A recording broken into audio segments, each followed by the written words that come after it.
الله الرحمن الرحيم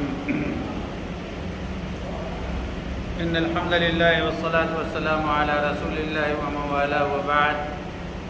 بھائیو، عزیزو، بزرگو،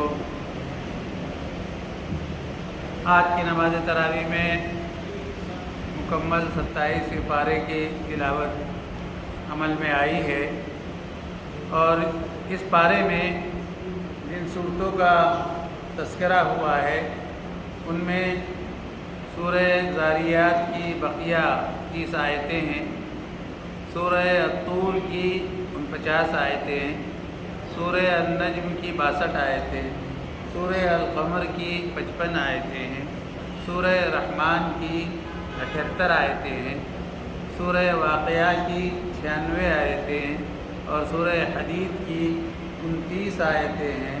اس طرح جملہ آج 399 آیتوں کی تلاوت نماز تراویح میں ہوئی ہے۔ سب سے پہلی آیت جو ہمارے پیش نظر ہے وہ 27 پارے کی پہلی آیت ہے، قال فما خطبکم ایھا المرسلون، کہ تمہارا پیغام کیا ہے اے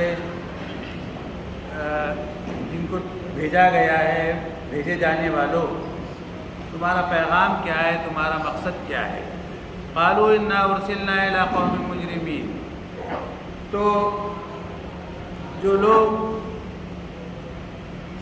اس قوم کی طرف اللہ کے پیغمبر بھیجے گئے تھے، انہوں نے جواب یہ دیا کہ ہم مجرم قوم کی طرف بھیجے گئے۔ ظاہر ہے کہ مجرم قوم کی طرف کس لیے بھیجا گیا؟ ان کو سبق سکھانے کے لیے اللہ کا حکم ہوا، لنرسل علیہم حجارہ، پھر خود ہی قرآن نے بتا دیا تاکہ ہم ان کے اوپر پتھر برسائیں۔ پتھر کیسے؟ جو مٹی کے خشک بنے ہوئے بڑے سخت قسم کے پتھر ہوتے ہیں، وہ پتھر برسانے کے لیے ہم کو اللہ نے اس قوم پر بھیجا ہے۔ مسومۃ عند ربک للمسرفین، زیادتیاں کرنے والوں کے لیے یہ پتھر ان کے رب کی جانب سے نشان زدہ ہیں، یعنی مطلب ہے کہ ان پتھروں پر اللہ کی مہر لگی ہوئی ہے، گویا یہ ادھر ادھر سے نہیں برسائے گئے بلکہ اللہ کی طرف سے یہ عذاب آیا ہے۔ آج کے پیریڈ میں کہہ سکتے ہیں کہ وہ برینڈڈ پتھر تھے اللہ کی طرف سے، یعنی ان کا سکہ لگا ہوا تھا۔ فَأَخْرَجْنَا مَنْ كَانَ فِيهَا مِنَ الْمُؤْمِنِينَ، تو اس قوم میں جو صاحب ایمان تھے ہم نے ان لوگوں کو نکال لیا، بچا دیا۔ فَمَا وَجَدْنَا فِيهَا غَيْرَ بَيْتٍ مِنَ الْمُسْلِمِينَ، اب وہاں پر یعنی مومنین کے، مسلمانوں کے علاوہ یعنی کوئی زیادہ گھر نہیں بچے تھے، اکا دکا تھا۔ وَتَرَكْنَا فِيهَا آیَةً لِلَّذِينَ يَخَافُونَ الْعَذَابَ الْأَلِيمَ، اور وہاں پر ایسی نشانیاں چھوڑ دی ہم نے ان لوگوں کے لیے جو اللہ کے دردناک عذاب سے ڈرتے ہیں اور بچتے ہیں۔ تو گویا یہ ان جو آیتیں آپ کے سامنے ابھی میں نے پڑھی ہیں ان کا ماحصل یہ ہے کہ اللہ تعالیٰ اگر انسان نہ مانے، رسول کی بات کو تسلیم نہ کرے، تو پھر اللہ کی طرف سے عذاب کا آنا یقینی ہو جاتا ہے۔ البتہ اس عذاب کی حالت میں بھی اللہ تعالیٰ ان ایمان والوں کو بچا لے جاتے ہیں جو اللہ سے ڈرنے والے ہوتے ہیں۔ اس کے بعد میں میرے عزیز دوستو، سورہ ہم آتے ہیں سورہ طور کے بعد، اس کے بعد حضرت موسیٰ علیہ السلام کا واقعہ کچھ یعنی اختصار کے ساتھ میں بیان کیا ہے۔ تو سورہ طور پر آتے ہیں۔ سورہ طور میں اللہ رب العزت نے قسمیں کھائی، اور ظاہر ہے کہ قسم جس بات کے لیے کھائی جاتی ہے جس کو جواب قسم کہتے ہیں، کہ یہ بتانے کے لیے کہ وہ بات کتنی اہم ہے تاکہ سامنے والے کو یقین آ جائے۔ اور ظاہر ہے کہ سامنے والے کون ہیں؟ یہ پورے انسان ہیں جو قیامت تک کے آنے والے ہیں۔ تو اللہ نے قسم کھائی ہے طور سینا کی اور لکھی گئی کتاب کی، جو فی رق منشور، جو ہے وسیع تر جو ہے ایک بہت ہی محتاط انداز سے لکھی گئی ہے، اور پھر بیت اللہ کی قسم کھائی ہے۔ اور پھر بلند چھت کی قسم کھائی، پھر بھڑکائے جانے والے اس دریا کی قسم کھائی ہے جس میں آگ لگا دی جائے گی، اور قسم کھا کر یہ بتایا ہے، اب جواب قسم چاہیے، یہ بتایا ہے یہ قسمیں کھا کر کہ ان عذاب ربک لواقع، کہ بے شک تیرے رب کا عذاب ضرور واقع ہونے والا ہے، یعنی اس کو ادروائز نہ لے انسان، جب اللہ کی پکڑ آئے گی تو پھر کوئی راستہ نہیں ہوگا، اور کہیں سے جو ہے بھاگنے کی پتلی گلی بھی نہیں میسر آئے گی۔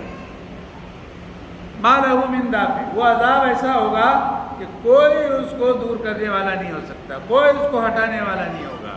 یوم تمور السماء مورا، وہ عذاب ایسا بھی ہوگا کہ آسمان چل پڑے گا اور پہاڑ وہ چلنے لگ جائیں گے، اپنی جگہ سے کھسک جائیں گے اور چل پڑیں گے، تو پھر جب اتنی نشانیاں آ جائے گی تو فویل یومئذ للمکذبین، تو اللہ کے ان پیغام کو، ان باتوں کو، اس کتاب کو، اللہ کے رسول کو، ان کی سیرت کو، ان کے اخلاق کو، ان کے کردار کو جھٹلانے والوں کے لیے ہلاکت ہے اور بربادی ہے۔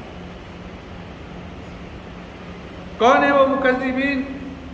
الذین هم فی خوض یلعبون، جو صرف کھلواڑ کھیلتے رہتے ہیں اور اپنے ہی کھیل میں مگن رہتے، ان کو کوئی سروکار نہیں ہے، نہ اپنے وجود سے ہے، نہ اپنے اوپر لے لی گئی نعمتوں سے ہے، نہ کس نے پیدا کیا ان سے ہے، نہ ان کو کوئی کسی قسم کا کوئی احساس ہے، نہ کوئی فکر ہے۔ یوم یدعون الی نار جہنم دعا، جب ان کو دھکے دے دے کر جہنم کی آگ کی طرف لے جایا جائے گا، هذه النار التي كنتم بها تكذبون، اور لے جا کر ان کو دکھایا جائے گا یہ ہے وہ آگ جس کو تم جھٹلاتے تھے اور مانتے نہیں تھے اور یقین نہیں کرتے تھے۔ افسحر هذا وانتم لا تبصرون، کیا تم اس کو جادو سمجھتے تھے یا تمہاری نگاہیں ختم ہو گئی تھی کہ تم غور ہی نہیں کرتے تھے؟ اب آپ اس میں جلو، اصلوھا فاصبروا او لا تصبروا، بھلے صبر کرو یا نہ کرو، سواء علیکم، دونوں برابر ہیں تمہارے لیے، آپ پہ کیسے صبر کر پاؤ گے، اور نہ بھی کرو تب بھی بہرحال تم کو جلنا ہے۔ اللہ ہماری حفاظت فرمائے۔ اس کے بعد یہ اہل جہنم کا ذکر کیا، پھر جو ہے میں نے اس سے پہلے بھی بتایا تھا کہ جب ایک فریق کا تذکرہ اللہ تعالیٰ فرماتے ہیں تو فوراً دوسرے فریق کا بھی، یعنی اہل ایمان کا بھی ذکر کرتے ہیں، پھر اس کے بعد میں اہل ایمان کے بہت ساری جو ہے چیزیں یہاں پر گنائی گئی ہے، کیونکہ ان کا تذکرہ سورہ رحمان میں آنے والا ہے، اور پورے جنت کی نعمتوں ہی کا ذکر ہے سورہ رحمان میں، اور کوئی چیز وہاں ڈرانے اور دھمکانے کی بالکل نہیں پائی گئی، کتنی نعمتوں سے اللہ نے نوازا ہے، ہم انشاءاللہ سنیں گے۔ اس کے بعد میرے عزیزو سورہ النجم میں افرائیت الذی، سورہ نجم کی ہم 32ویں آیت میں آتے ہیں کہ جس کے اندر اللہ رب العزت نے یہ بات ارشاد فرمائی ہے، اور اس سے کون مراد ہے یہ بھی غور کیجیے۔ افرائیت الذی تولی، کیا آپ نے دیکھا نہیں اس شخص کو جس نے پیٹھ پھیر لیا، منہ پھیر لیا، کنارہ کشی اختیار کر لیا، آتا قلیلا، تھوڑا سا دیا، واقدا، اور پھر روک لیا۔ آئندہ علم الغیب، کیا اس کے پاس میں غیب کا علم ہے کہ وہ دیکھ رہا ہے؟ کون ہے یہ شخص؟ اس شخص سے مراد ولید ابن مغیرہ ہے۔ ولید ابن مغیرہ، یہ ولید وہ ہیں جن میں سے 2 بیٹے ان کے ایمان لائے اور 2 نہیں لائے، ان 4 کے ابا جان ہیں ولید، اور ان میں سے ایک بیٹا وہ ہے کہ جس نے کبھی شکست کا منہ نہیں دیکھا۔ کون ہے وہ؟ خالد، حضرت خالد بن ولید، یعنی ولید کے بیٹے، یہ وہی ولید ہے کہ طائف سے لے کر مکے تک کی پوری جائیداد اس کی تھی، پورے باغات تھے، اور وہ اپنے بیٹوں پر جو ہے بہت فخر کیا کرتا تھا۔ تو اس نے کیا کیا؟ اس نے یہ کیا کہ پہلے ایمان کی طرف مائل ہوا، پھر اس کے کچھ لوگوں نے اس کو آڑ دلائی تو کھسک گیا، مکمل طور سے ایمان داخل نہیں ہو پایا تھا اس کے دل میں، ولید ابن مغیرہ کی، تو پھر کھسک لیا، اور جس نے اس کو ایمان سے ہٹکا دیا، یعنی بہکایا یا اس کو پیچھے لے آیا، اس کو کچھ مال دیا، اور مال دینے کے بعد میں جس نے اس کو ایمان سے کھینچ کے لایا، پھر اس نے تقاضا کیا تو کہا اب نہیں دیتا، یہ ولی پیسے والا. تو اس پر اللہ رب العزت نے یہ بات ارشاد فرمائی کہ جس نے پہلے ایمان لایا تو وہ سمجھ رہا تھا کہ ایمان مجھ کو بچا لے جائے گا، پھر مشرکین میں کافرین میں سے اس نے اس کو سمجھایا بجھایا اور اپنے طرف کیا کہتے ہیں بیک ٹو پیویلین، جی گھر واپسی، تو کسی نے اس کی گھر واپسی کروا دی.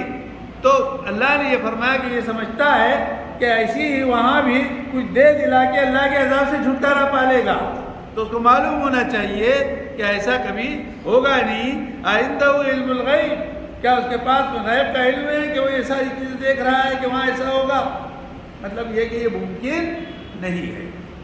اس کے بعد میں میرے عزیزو وہاں کا عالم تو یہ ہوگا کہ اللہ تزیر وازرۃ وزر اخری، کوئی بھی انسان کسی کا بوجھ وہاں نہیں اٹھا پائے گا. حتیٰ کہ آخری پارے میں آئے گا ذکر یوم یفر المرء من اخیہ، بھائی کو بھائی کی سے کوئی مطلب نہیں، باپ کو بیٹے سے نہیں، بیٹے کو باپ سے نہیں، کسی کو کسی سے کوئی غرض نہیں، نہ شوہر کو بیوی سے نہ بیوی کو شوہر سے. یہ عالم ہوتا ہے، کوئی کسی کا بوجھ اٹھانے کو تیار نہیں ہوگا. تو پھر انسان کے کام کیا آئے گا؟ انسان کے کام آئے گا وَأَن لَيْسَ لِلْإِنسَانِ إِلَّا مَا سَعَىٰ، انسان کو وہی چیز کام آئے گی جو کوششیں اس نے دنیا میں کی ہوگی. وَأَنَّ سَعْيَهُ سَوْفَ يُرَىٰ، اور وہ اپنی کوششوں کا ثمرہ پھل وہ ضرور جنت میں یا قیامت کے دن دیکھے گا. پھر اس کو پورا بدلہ دیا جائے گا، اور اس کی منزل، اس کا مقصد جی وہ اس کا پروردگار ہوگا جی. اور وہ پروردگار ہی وہ ہوگا کہ جس نے اس کو ہنسایا بھی ہوگا اور اس نے رلایا بھی ہوگا جی، اور اس کو موت بھی دی ہوگی، اور جس نے اس کو زندہ بھی کیا ہوگا جی. اس کے بعد میں پروردگار وہ ہے جس نے میل اور فیمیل جی جوڑے کو پیدا کیا، اور کس سے؟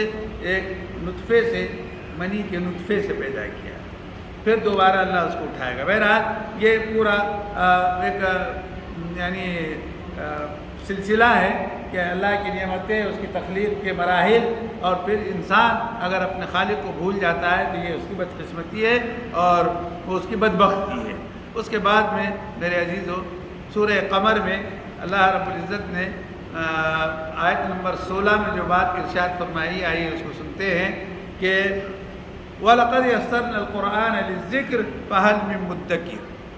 دیکھیے قرآن کی بات غلط ہو سکتی ہے کیا؟ قرآن کی بات کبھی غلط نہیں ہو سکتی ہے. میں اکثر کہتا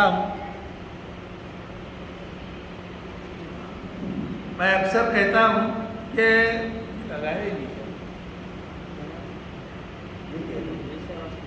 ہاں تو کیا کہتے تھے؟ قرآن کی بات، ہاں قرآن کریم کی بات کبھی غلط نہیں ہو سکتی جی. اس نے جو کچھ کہا ہے وہ اپنی جگہ پر برحق ہے. ہاں ہماری انسانوں کی بات غلط ہو سکتی ہے، ہماری سمجھ غلط ہو سکتی ہے. قرآن کہہ رہا ہے کہ وَلَقَدْ يَسَّرْنَا الْقُرْآنَ لِلذِّكْرِ فَهَلْ مِن مُدَّكِرٍ، کہ ہم نے نصیحت حاصل کرنے کے لیے قرآن کریم کو آسان بنایا ہے. کیا ہے کوئی نصیحت حاصل کرنے والا؟ ہم اور آپ رونا روتے ہیں کہ ہم کو عربی نہیں سمجھتی، ہم کو عربی نہیں آتی، ہم عربی نہیں سمجھ سکتے، ہم عربی نہیں سیکھ سکتے. غلط بات ہے. آپ نے کوشش ہی کب کی؟ بتائیے کس نے کوشش کی؟ ہم نے کوشش ہی نہیں. ہاں جو ہم کو آتا ہے اس کے بارے میں ہم نے کوشش کی کہ اپنے عمر کے تقریباً یعنی 12 اور 4 16 اور 2 20 اور پھر 5 25 سال گزارے تب جا کے پی ایچ ڈی کی ڈگری حاصل کی. 25 سال پڑھنے کے بعد تب جا کے آپ نے اس کے اندر کوئی کمال حاصل کیا ہے. تو وہاں آپ نے کوشش ہی کی اس لیے آپ کو آیا. جہاں آپ نے کوشش ہی نہیں کی وہاں کیسے آئے گا؟ خود سے چل کر تو آ نہیں سکتا. یہ قرآن خود کہتا ہے کہ وَأَنَّ لَيْسَ لِلْإِنسَانِ إِلَّا مَا سَعَىٰ، جو کوشش کرے گا وہی پائے گا جو کوشش ہی نہیں کرے گا وہ کیسے پائے گا؟ بہرحال اس کے بعد میں پھر آیت نمبر 16 میں جو بات اللہ نے کہی ہے کہ اس کو آدمی کئی مرتبہ کہا ہے، وَلَقَدْ يَسَّرْنَا الْقُرْآنَ لِلذِّكْرِ فَهَلْ مِن مُدَّكِرٍ، اور پھر کچھ قوموں کا تذکرہ کیا ہے، اور پھر اس کے بعد وَلَقَدْ يَسَّرْنَا الْقُرْآنَ لِلذِّكْرِ فَهَلْ مِن مُدَّكِرٍ، 2-3 مرتبہ اس کا تذکرہ اس میں آیا ہے۔ بہرحال میرے عزیزو، اس کے بعد میں سورہ رحمان پہ آئیے، پوری نعمتیں گنائی ہے۔ میں ہر جگہ پر فَبِأَيِّ آلَاءِ رَبِّكُمَا تُكَذِّبَانِ کا ترجمہ نہیں کروں گا، بس اتنا کہوں گا کہ تم اپنے رب کی تم دونوں سے مراد ہے انسان اور جنات، یہ تم دونوں اپنے رب کی کن کن نعمتوں کو جھٹلاؤ گے، یہ اس کا ترجمہ ہے۔ تو یہ جو سورہ رحمان ہے، میں بہت تیزی کے ساتھ میں چلوں گا کہ الرحمن یہ اللہ کی صفت ہے جس نے قرآن کو سکھایا ہے، انسان کو پیدا کیا ہے اور اظہار کرنا، بیان کرنا، اپنے جی میں سے کوئی چیز زبان کے ذریعے سے ظاہر کرنے کا ہنر سکھایا ہے۔ یہ سورج اور چاند مقررہ وقت پر برابر نکلتے ہیں، پابند ہے وہ حکم کے، اور ستارے اور درخت سب کچھ سجدہ ریز ہے، اللہ کا سجدے میں پڑے ہوئے۔ وہ کیسا سجدہ کر رہے ہیں یہ مجھ کو آپ کو نہیں معلوم ہے، لیکن وہ سجدے میں ہے، یہ بات قرآن کی جی ہمیشہ سے۔ آسمان کو اس نے بلند کیا اور میزان کو، ترازو کو قائم کیا، اور یہ کہا، یعنی دنیا میں بھی ہے، اور یہ کہا کہ تم کبھی بھی ناپ تول میں سرکشی نہ کرنا، یعنی کمی زیادتی نہ کرنا، بلکہ وزن کو انصاف کے ساتھ میں قائم رکھنا اور کم نہ تولنا۔ پھر اللہ نے زمین کو بچھا دیا ہے لوگوں کے لیے، جس میں میوے رکھے، کھجور رکھے، کیسے کھجور جو اپنے بالی میں یا گابھے میں ہوتے ہیں جی،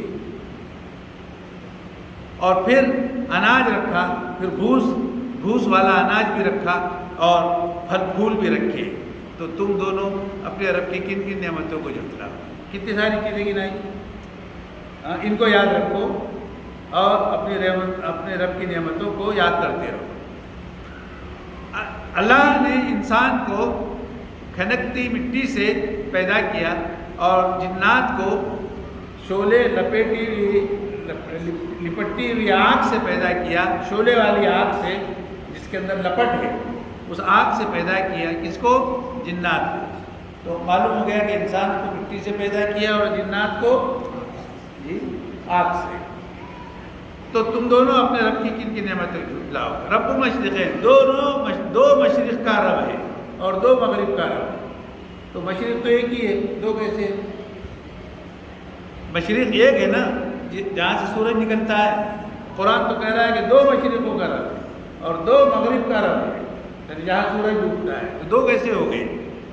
دیکھا ہوگا آپ نے، اس کے 2 جواب دیکھا ہوگا آپ نے۔ ایک تو وہ جہاں سے عموماً سورج نکلتا ہے، تو وہ مشرق، اور آپ نے دیکھا ہوگا کہ سرما کے موسم میں سورج کے نکلنے کی جگہ چینج ہو جاتی ہے، ہاں تو بدل جاتی ہے، اور ڈوبنے کی بھی بدل جاتی ہے۔ تو جہاں سے طلوع ہوتا تھا ہمیشہ اس سے ہٹ کر دوری سے طلوع ہوتا ہے، تو 2 جگہ ہو گئی نا، 2 مشرق ہو گئے، اور ڈوبنے والے بھی ایسے ہو گئے، 2 مشرق ہو گئے۔ ایک جواب یہ ہے۔ دوسرا جواب یہ ہے کہ جب قیامت قائم ہوگی یہ تو سورج کہاں سے طلوع ہوگا؟ ہاں بولو جلدی بولو، کہاں سے طلوع؟ کہاں سے ہوگا؟ مشرق سے، ہے نا؟ طلوع ہوگا مغرب سے، اور ڈوبے گا کہاں؟ مشرق میں۔ تو جب طلوع ہوگا تو طلوع ہونے کی جگہ تو مشرق ہوتی ہے نا، تو قیامت سے قریب جو سورج طلوع ہوگا اس کا بھی رب ہے، یعنی مغرب کا اور مشرق کا، جہاں ڈوب رہا ہے۔ تو اب جو مشرق ہے وہ مغرب ہو گیا، جو مغرب ہے وہ مشرق ہو گیا قیامت کے قریب، سمجھ گئے؟ اور وہ آخری دن ہوگا دنیا کا۔ تو 2 مشرق ہو گئے، 2 مغرب ہو گئے۔ تو تم اپنے رب کی کن کن نعمتوں کو جھٹلا؟ 2 سمندروں کو اس نے ملا دیا، دونوں ملے ہوئے ہیں اور بہہ رہے ہیں، اور ان دونوں کے درمیان میں آڑ ہے، اور ایسی آڑ ہے دکھتی نہیں ہے۔ آپ دیکھیے گا جی، ادھر دریا ہے اور اس کا پانی نیلا ہے، اور ادھر کا ایک دریا ہے اور اس کا پانی جو ہے تھوڑا مٹیالا ہے، اور دونوں بھی ایک ساتھ مل کے بہہ رہے ہیں، اس کا پانی اس کے اندر نہیں جاتا، اس کا ادھر نہیں جاتا، کیا قدرت ہے نا؟ تو تم اچھا پھر یہ دریا رکھے تو دریا میں سے جو ہے موتی اور مونگے اور موتی وہ نکلتے ہیں، تو تم اپنے رب کی کن کن نعمتوں کو جھٹلاؤ؟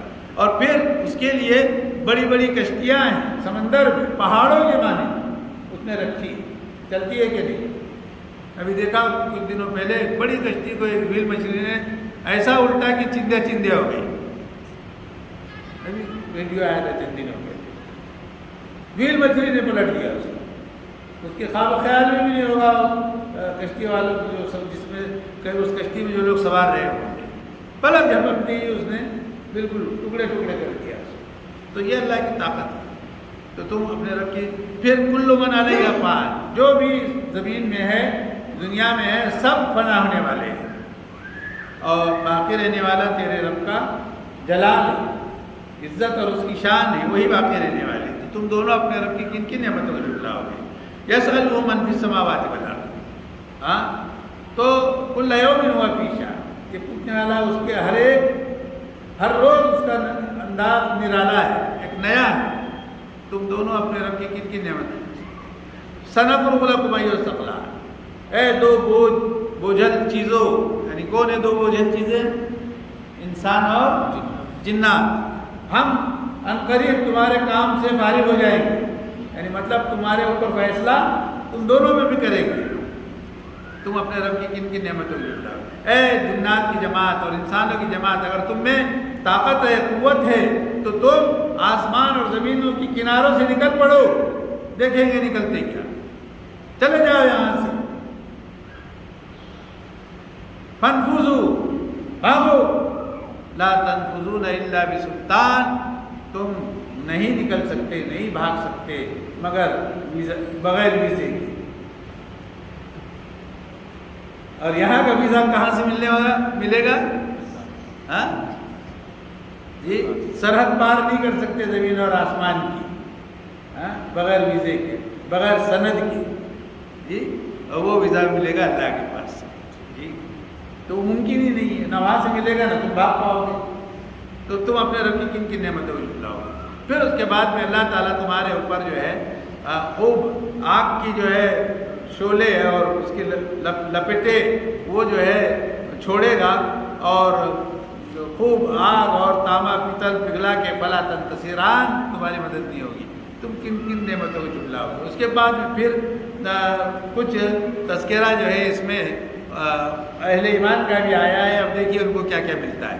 وَلِمَنْ خَافَ مَقَامَ رَبِّهِ جَنَّتَانِ، جو اپنے رب سے ڈرے گا اس کو 2 جنتیں ملیں گی۔ کتنی جنتیں؟ 2۔ تو اپنے رب کی کن کن نعمتوں کو جھٹلاؤ؟ ذواتا افنان، خوب شاخوں والی، ہری بھری، اللہ ہم کو اس میں سے بنا دے۔ تم کن کن نعمتوں کو جھٹلاؤ گے؟ اس میں 2 چشمے ہوں گے جو بہہ رہے ہوں گے، اپنے رب کی کن کن نعمتوں کو جھٹلاؤ گے؟ اس میں ہر طرح کا میوہ ہوگا، اور میوہ بھی ایسا ڈبل 2 ملے ہوئے میوے، جی، کن کن نعمتوں کو جھٹلاؤ گے؟ اور تم بیٹھے ہوئے ہوگے ٹیک لگا کر تخت کے اوپر اپنے مسند پر، ہاں کہ اس کے اوپر بچھے ہوئے ہوں گے، جو یعنی مسند کے اوپر جو کپڑا جو بچھا ہوگا وہ ریشم کا، نرم ریشم کا اور غلیظ قسم کے جو ہے بہت ملائم انداز کا کپڑا وہ بچھا ہوا ہوگا، اور جنت تمہارے بالکل آنکھوں کے سامنے ہوگی اور تم دیکھ رہے ہو۔ اب تصور کیجیے کہ کوئی اس کے پاس میں ہر طرح کی نعمتیں، اور اس طرح سے کوئی آدمی بیٹھا ہو تو کتنے آرام اور سکون سے ہوگا۔ یہ جنت کا آرام ہوگا۔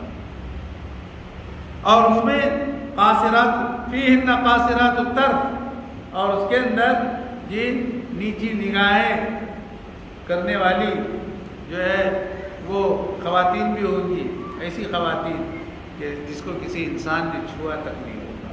سبحان اللہ، یہ نہ انسان نے اور نہ ہی کسی جنات نے۔ تو تم دونوں اپنے رب کی کن کن نعمتوں کو جھٹلاؤ؟ ایسا لگے گا ہم کو دیکھے سے کہ وہ کوئی یاقوت ہے یا پھر کوئی موتی پرو دیے گئے ہیں، جیسے اس کے اندر مرجان مونگے موتی کی طرح اس کی خوبصورتی نظر آئے گی۔ تم اپنے رب کی نعمتوں کو کن کن نعمتوں کو جھٹلاؤ؟ کیا احسان کا بدلہ احسان ہی ہے؟ اپنے رب کی کن کن نعمتوں کو جھٹلاؤ گے؟ اور ان دونوں کے علاوہ اور 2 جنتیں تم کو ملے گی۔ یہ 2 جنتیں ملی تھی، پھر 2 جنتیں ملے گی۔ تم اپنے رب کی کن کن نعمتوں کو جھٹلاؤ گے؟